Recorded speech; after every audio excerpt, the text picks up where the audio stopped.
Good afternoon, Sergeants. I'm Staff Sergeant Demerit, Squad Leader of 1st Squad, 2nd Platoon, Battle Company, 1st Battalion, 17th Infantry Regiment. This is an information brief in regards to the Light Infantry Squad capabilities of the PLA. This is an unclassified briefing. The action or objective of this brief is to explain the strengths and weaknesses of light infantry squads within the Chinese infantry squad. The condition: as potential future enemies, it is important to learn how PLA light infantry units operate in order to better prepare our own units at a squad level. And the standard key aspects of this brief include PLA high mobility squad disposition and weapon systems, Chinese high mobility squad strengths and weaknesses, and finally, ways to improve and account for U.S.-China infantry conflicts. So, a quick overview of the ground force structure of the PLA. It's divided into 4 combined arms brigades total, 3 of which are very similar to the U.S. Army. The 4th one is not. So we do not have an amphibious combined arms brigade, but similar to the heavy, medium, and light, we have armor, striker, and infantry brigade combat teams. Because we are comparing light infantry units to the PLA squads, we're going to mainly prioritize talking about the light combined arms brigade in the PLA, as it is most similar to the light infantry brigade combat team in the U.S. Army. So, squad disposition right here, just to go over all of this, we have a PLA infantry squad, which consists of a squad leader who has a QBZ 95 5.8 millimeter assault rifle, which is most similar to the M4 in the U.S. Army. We also have an assistant squad leader who has the same gun as the squad leader. We also have a driver. This is the driver of the PLA high mobility squad dismount, which is typically a PLAA CSK 131 high mobility vehicle. So we have the driver who, when mounted, when in the vehicle, has access to a multitude of weapons that could either be a 12.7 millimeter heavy machine gun, a 35 millimeter rapid fire grenade launcher, or a QBB 95 5.8 millimeter assault rifle when he is not in the vehicle. We have the gunner, who is the AT rocket launcher individual, who has a PF-98 120 millimeter AT rocket launcher similar to the ATF in the U.S. Army. We have an assistant gunner who assists the rocket launcher and has a QBZ assault rifle. We have the SAW, a single SAW squad automatic weapon individual who has a QBB 95 5.8 millimeter SAW, and then we have 3 assault riflemen that have the QBZ 95 assault rifle.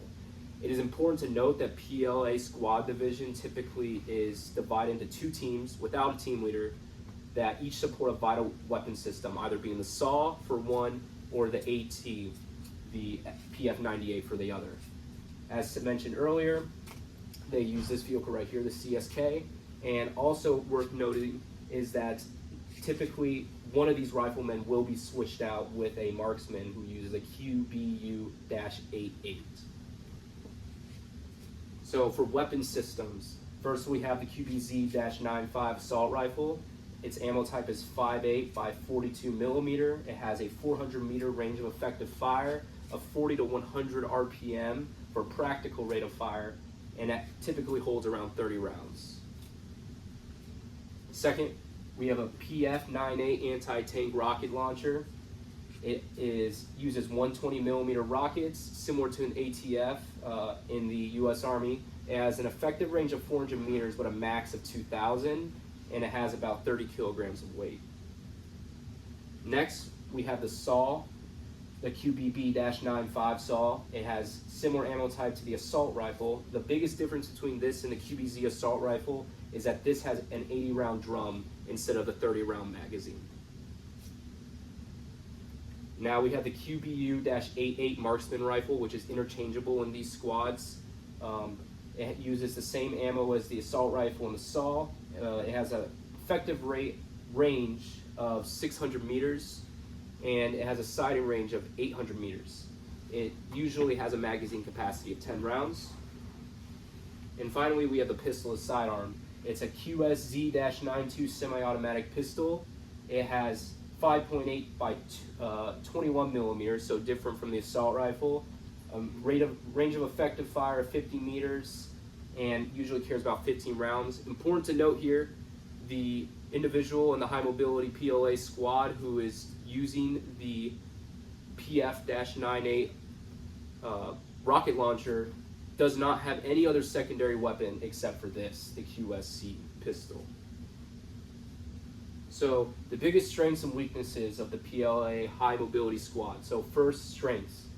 Faster movements through high mobility dismount vehicles.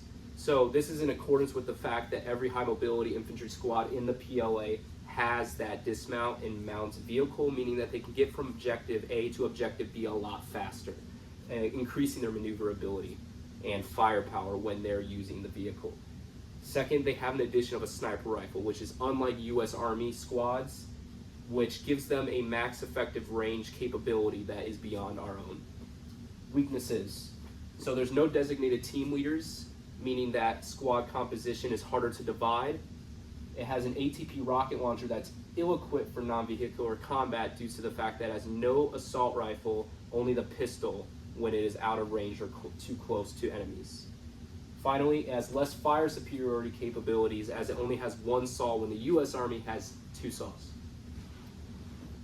So how do we respond? So the first thing we do to respond is we put more emphasis on anti-tank weaponry.